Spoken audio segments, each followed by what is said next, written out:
ክርስትና ከቤተክርስቲያን መውጣት አለበት። ከቤተክርስቲያን ውጪ መታየት አለበት። እስቲ በሉ እናንተ የምድር ጨው ናችሁ። የምን ጨው?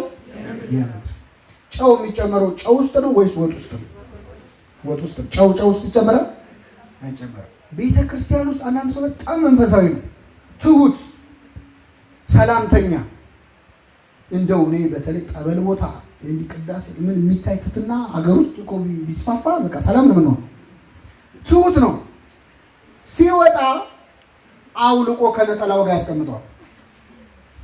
መንፈሳዊነቱን፣ ትትናውን፣ ሰው ማዳመጡን፣ መታዘዙን ያስቀምጠውና ልክ ሲወጣ ሌላ ሰው ይሆናል። ከዛ ምን ነው አየህኝ ይላል። ክርስትና ጨው መሆን ካለበት ለዓለም ነው። ጨው ውስጥ አይጨመርም።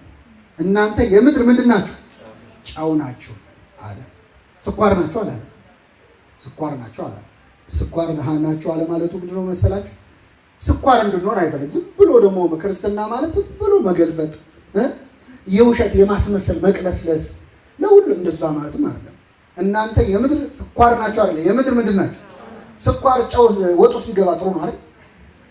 ትበላላችሁ፣ ያበላሸዋል ወጡ። ስለዚህ ጨው እንድንሆን። ጨው ስትቀምሰው እኮ ብቻውን አትበላው፣ ላይጣፍጥ ይችላል።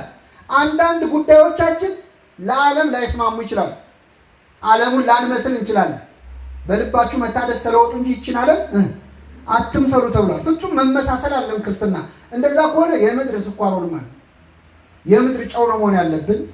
ጣዕም መስጠት እንጂ ማጣፈጥ አይደለም የክርስቲያን ሚናው። ከቤተ ክርስቲያን ውጪ ክርስትና ከሌለ ልክ እንደነዚያ ሴቶቹ ሽቱ ይዘው ሊቀቡ ይሄዱ ነበር ክርስቶስን አይደል? በማለዳ ተነስተው ሽቱ ሊቀቡ ይሄዱ ነበር ወደ መቃብሩ። ጌታ ተቀብሯል ብለው ስላሰቡ ነው ሽቱ ያዙት።